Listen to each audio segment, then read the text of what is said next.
Bonjour à toutes, bonjour à tous. Je suis Stéphanie Monra de l'espace La Libellule et je suis en compagnie de mon amie Liliane Tenishbahi qui est également médium, thérapeute, enseignante et traductrice, enseignante qui propose des cours et qui est traductrice. Merci Liliane de te joindre à moi pour cette expérience. Merci de me donner cette occasion et aussi bonjour à toutes et à tous. Donc, ce qu'on va faire là, c'est que je vais me mettre en état de transe en médiumnité, qui est donc une transe assez passive, qui peut ressembler à quelque chose de l'ordre d'une canalisation, et je vais laisser le monde spirituel s'exprimer. Ce qu'il faut comprendre dans ma façon de pratiquer, c'est que je ne canalise pas un seul guide. Je n'ai pas défini qui parle ou qui prend la parole. C'est juste le monde spirituel qui parle. C'est pour ça que souvent il s'exprime avec nous ou avec on. Mais c'est quelque chose qui tient plus à moi qu'au monde spirituel en vérité. Nous avons décidé qu'on allait mettre une thématique sur cette guidance qui est donc une guidance pour l'année à venir, puisqu'on est en début d'année, c'est l'occasion. Et la première partie sera de laisser simplement venir ce qui vient en transparler. Et puis, dans un deuxième temps, Liliane posera des questions, peut-être pour affiner des choses ou des questions nouvelles pour redonner un peu d'élan à cette transparlée. Voilà, j'espère que tout est clair et nous allons commencer.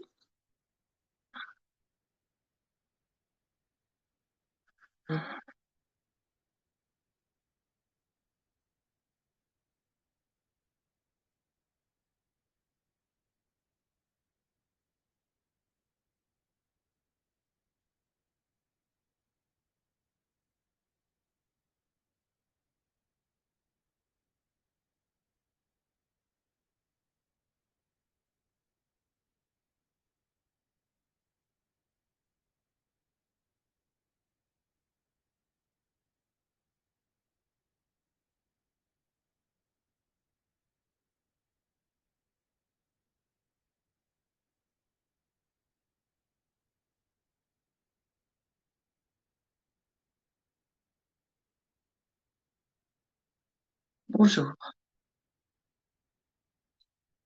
nous sommes en joie de participer à cet événement aujourd'hui. Nous sommes en joie de pouvoir nous adresser à vous, en plus grand nombre peut-être. Et nous sommes en joie de pouvoir vous amener des conseils pour cette année à venir, puisque c'est le thème.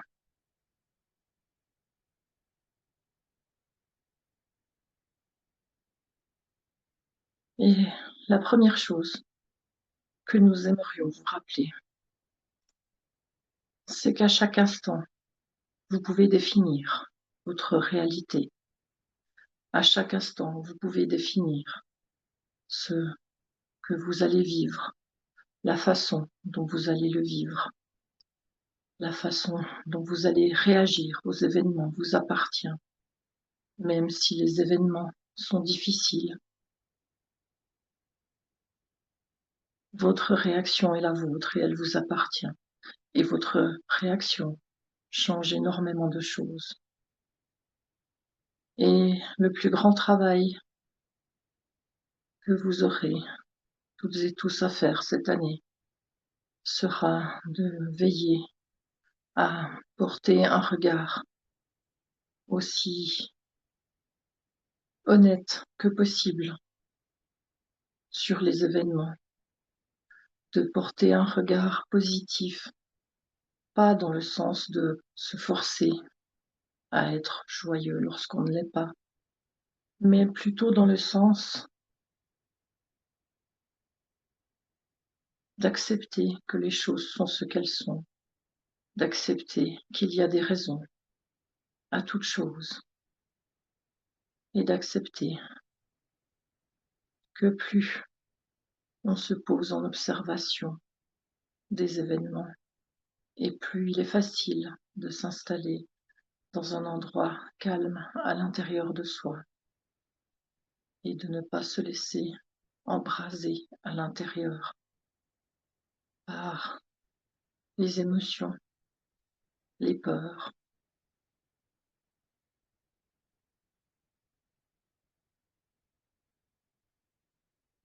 Et si nous parlons du challenge pour cette année, c'est bien, parce que cette année apportera son lot de situations et d'événements traumatiques et difficiles. Et il est important que vous ne perdiez pas de vue que même si les choses peuvent paraître compliquées, vous êtes actrice et acteur de ce qu'il se passe, même lorsque cela se passe, même lorsque cela se passe loin de vous. Vous êtes actrice et acteur dans le sens que votre regard change votre réalité et que plus votre regard se porte de façon légère et différente sur les choses et plus la réalité peut opérer différemment.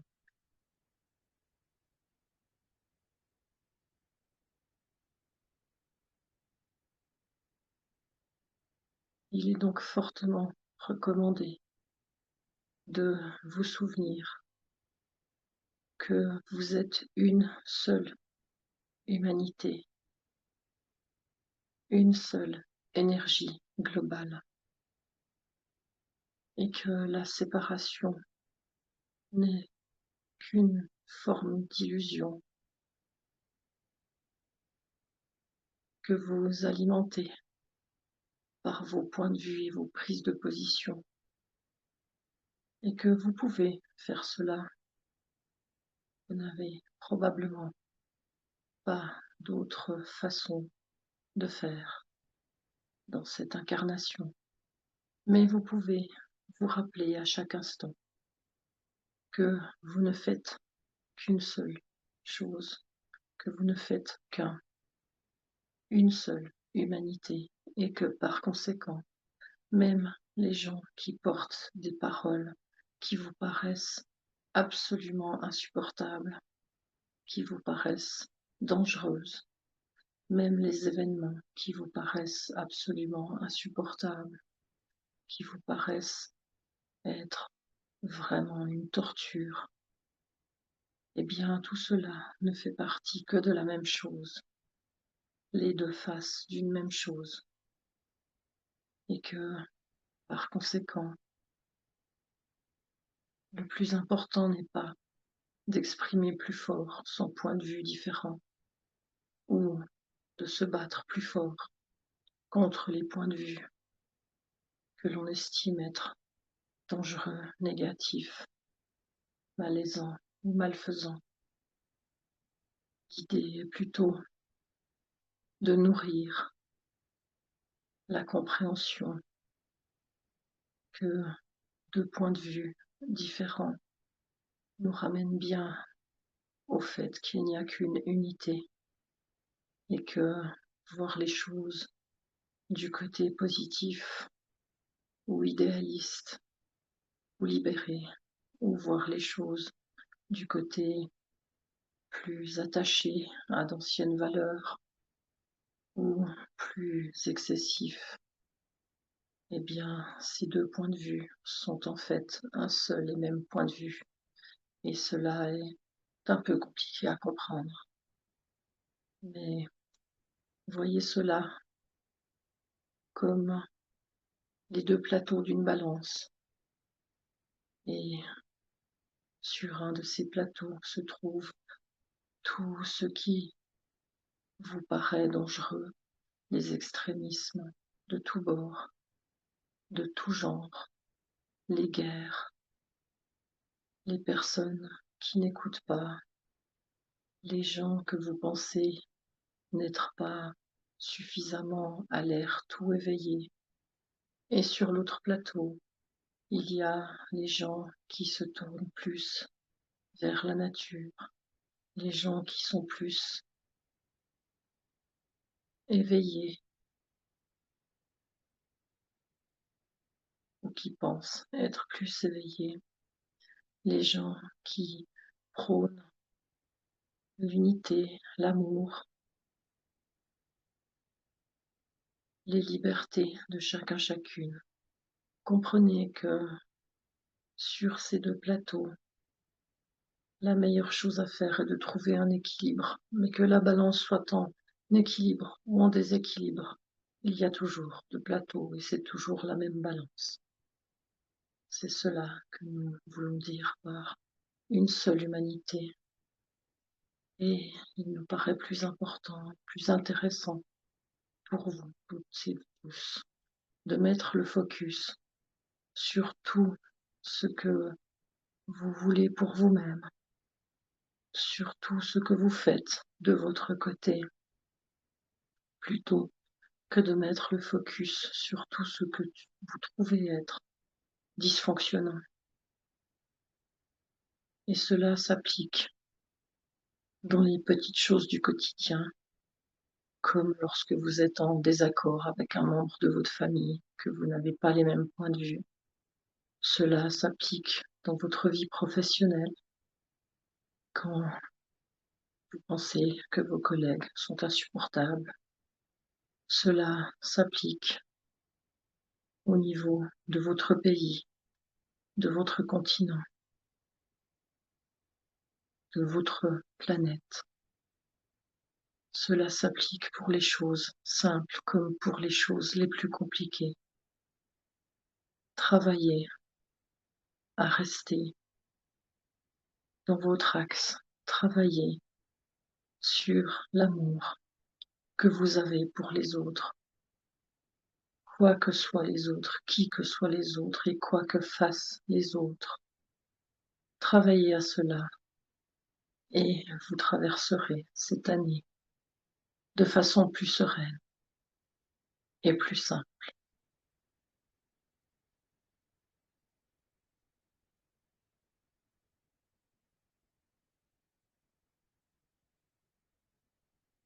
Et nous sommes maintenant ouverts aux questions. Merci beaucoup. À un moment donné, vous avez dit qu'à chaque instant, nous pouvons définir nos propres réalités. Comment savoir quelle est la bonne décision? Voilà une question intéressante. Quelle est la bonne décision? Qui sous-entend qu'il y aurait de mauvaises décisions. Mais puisque nous sommes toujours avec notre idée de balance, mettons qu'il y a d'un côté de la balance une bonne décision et de l'autre côté de la balance une mauvaise décision. Cela reste la même balance.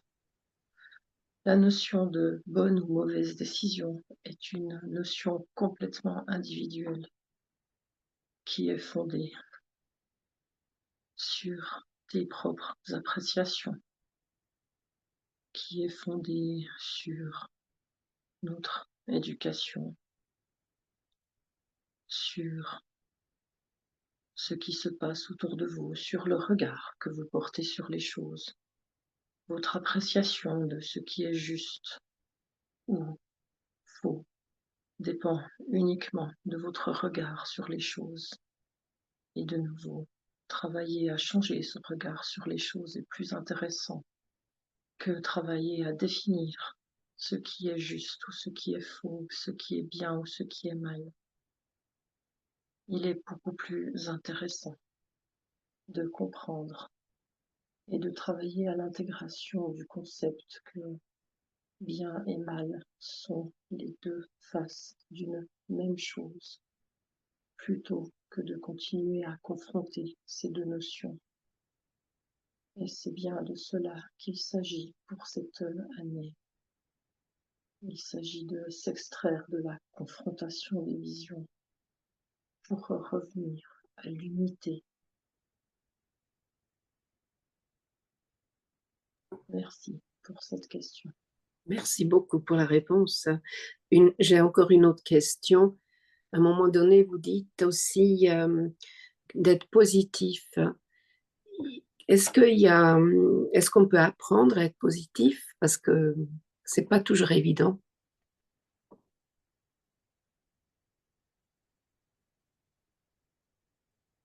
Comme nous l'avons dit plus avant, nous parlons bien d'une positivité naturelle et non de quelque chose que l'on se force.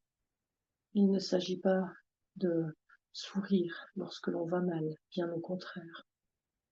Et ce que nous voulons dire, ce que nous souhaitons dire par être positif, eh bien, c'est de rester dans son axe intérieur, de s'extraire de nouveau de ses jugements, de ses conceptions, de ses idées toutes faites sur les choses. Il y a énormément de travail en mouvement en ce moment dans cette dimension-ci, sur cette planète, en cet instant. Beaucoup de travail sur la compréhension et l'intégration, de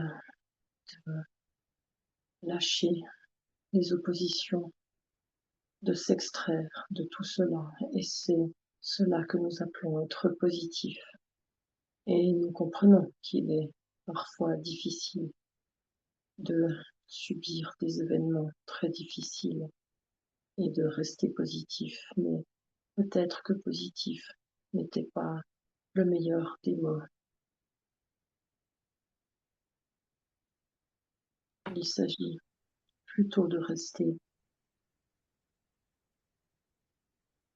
juste à l'intérieur de soi, simplement, sans chercher à juger ni ce qu'il se passe en soi, ni ce qu'il se passe à l'extérieur.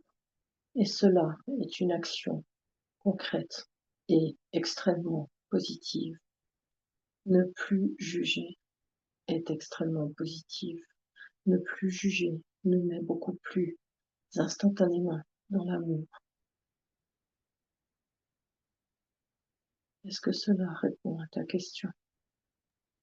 Oui, tout à fait. Merci beaucoup. Je peux encore poser une question?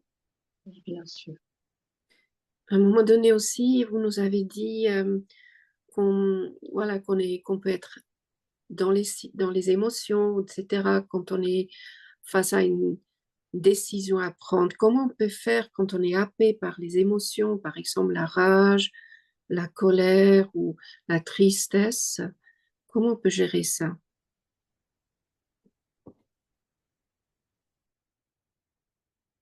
Toutes les émotions, quelles qu'elles soient, ont leur utilité. Et le meilleur moyen pour qu'une émotion ne s'installe pas, ne se cristallise pas dans votre système, c'est de lui laisser de la place, de l'écouter et de l'accueillir. Et attention, nous ne voulons pas dire qu'il faut accueillir l'émotion au point de la faire vivre intensément. Si, par exemple, votre émotion est de l'ordre d'une envie de démolir quelque chose, voire même de mettre fin à la vie de quelqu'un, de brûler un bâtiment, si votre émotion de colère et de rage est telle qu'elle vous amène dans des pensées de ce genre-là, il ne s'agit pas d'aller au bout de cela. Vivre cette émotion de colère et de rage, c'est l'accueillir. Et pour l'accueillir, il faut la reconnaître, voir ce qu'elle est, l'écouter, l'entendre, l'étudier aussi, lui faire de la place à l'intérieur, mais ne pas se laisser entraîner dans l'émotion pure, la ressentir, bien sûr, mais sans la nourrir. Et cela n'est pas facile à faire. Cela demande beaucoup de pratique et beaucoup de travail sur soi. Et une grande aide serait, par exemple, de prendre quelques minutes chaque jour dans des moments qui vous conviennent pour écouter ce qu'il se passe à l'intérieur de vous Quelles sont vos émotions dans cet instant? Et simplement de les observer, à nouveau de ne pas juger, de ne pas essayer de les changer, de simplement accueillir, regarder, entendre, ressentir, et puis de passer à autre chose.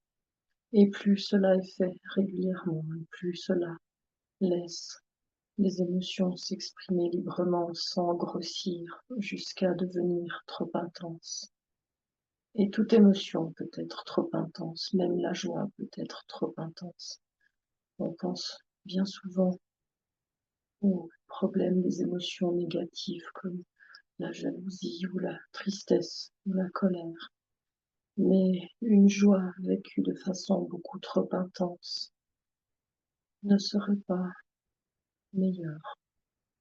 Elle mènerait également à des excès. Et nous ne disons pas qu'il ne faut pas avoir d'émotions. Cela ne peut pas être.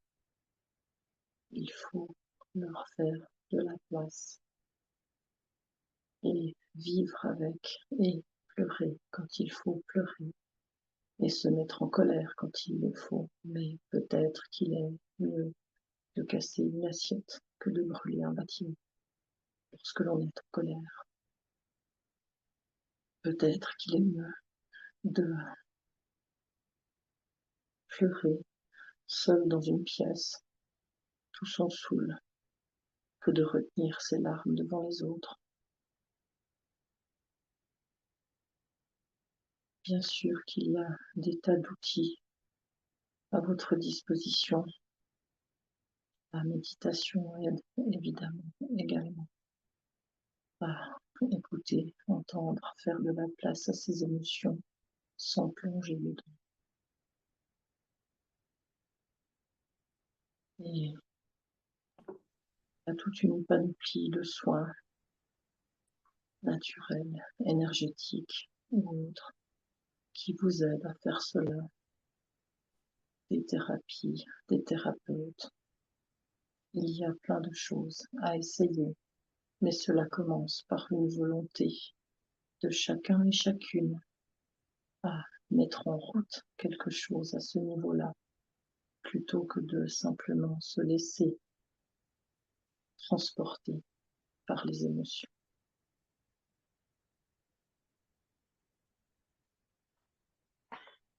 Merci beaucoup. Souvent, on peut se sentir démuni face à tout ce qui se passe sur cette terre. Il y a des guerres, il y a de la famine, de la désespérance. Ça peut se trouver quelque part lointain, mais aussi près de nous. Concrètement, chacun de nous en tant qu'individu, qu'est-ce qu'on peut faire pour agir là-dessus?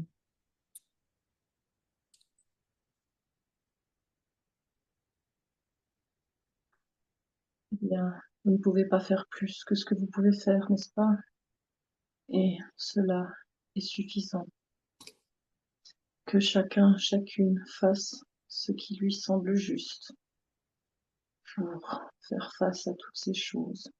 Certains et certaines feront des dons d'argent, d'autres donneront peut-être de leur temps, et d'autres ne feront rien de spécial. Et cela est égal, car cela appartient à chacun, chacune. Mais nous vous rappelons que le point important est d'essayer de s'extraire de la polarité du regard, d'essayer de s'extraire de l'idée que tout cela est mal ou négatif, même si nous comprenons que la guerre est quelque chose d'affreux et d'horrible, et que nous comprenons que cela est douloureux, et évidemment que cela est inimaginable à vivre pour les personnes concernées. Mais plus votre regard se porte sur l'affrontement et la confrontation, et plus quelque part la balance reste nourrie, la même balance reste activée.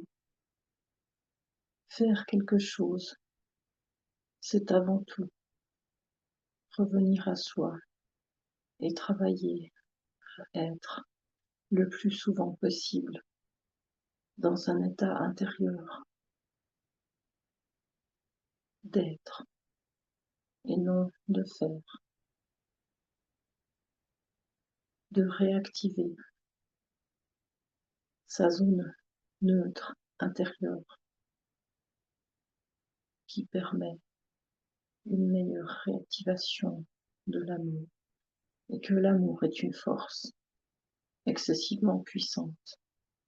Mais il est difficile pour vous de comprendre de quel amour nous parlons, car il ne s'agit pas du même amour que celui que vous nommez chaque jour dans vos vies. L'amour dont nous parlons est quelque chose de beaucoup plus complet, beaucoup plus grand, beaucoup plus unitaire, et qui va bien, bien au-delà de cette incarnation, bien au-delà de cet instant, bien au-delà de cette planète et bien au-delà de cet univers. Cet amour est encore plus grand que cela, et en cela, cela est difficilement concevable pour votre esprit. C'est pourquoi nous préférons parler de revenir à soi dans un instant de non-jugement plutôt que de parler de développer un amour que vous ne pouvez réellement saisir, même si il existe à l'intérieur de vous, en vous, autour de vous, puisque vous faites partie de toutes et que toutes fait partie de vous. Évidemment que cet amour est là et est présent, mais il est plus difficile d'y toucher et cela demande beaucoup plus de travail sur soi, que ce soit à travers de la méditation, à travers du contact en médiumnité ou en canalisation, du contact avec vos guides, du contact avec le monde spirituel dans son entier, ou par la thérapie, ou par de l'introspection. On peut toucher à cela, mais cela demande de l'entraînement et du temps. Merci beaucoup. Avons-nous répondu? Oui, merci beaucoup. Et vous avez aussi répondu à ma dernière question qui avait justement comme thème l'amour, mais vous l'avez déjà tout expliqué en détail. Est-ce que vous avez un message pour la fin?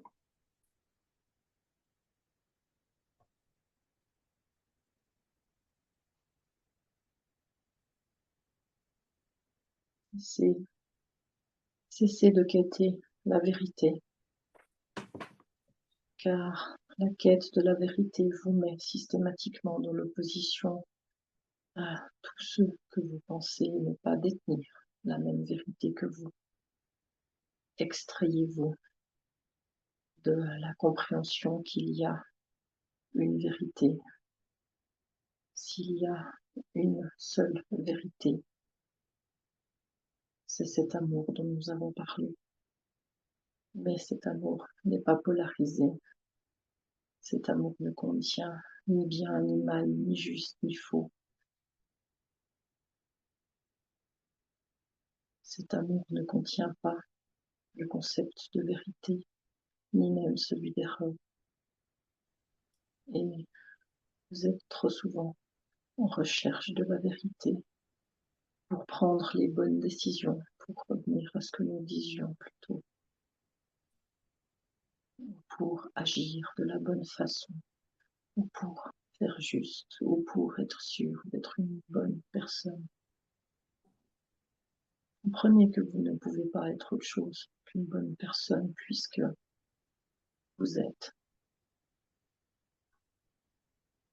Et que si il est bon de travailler à son détachement intérieur, s'il est bon de s'extraire des polarités, il ne faut pas quêter de vérité,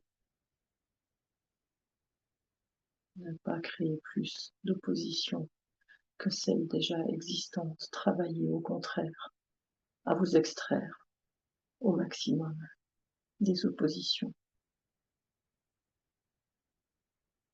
Et probablement que cela vous mènera à quelque chose de beaucoup plus grand dans ces prochaines années. Nous vous remercions de ce partage et nous remercions Liliane pour ces questions pertinentes. Merci. Voilà, j'espère que cela vous aura interpellé ou plu, ou amené des réponses, ou amené des précisions, ou des guidances, comme cela était le but.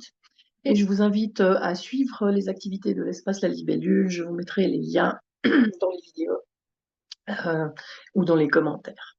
Merci beaucoup Liliane et à une prochaine.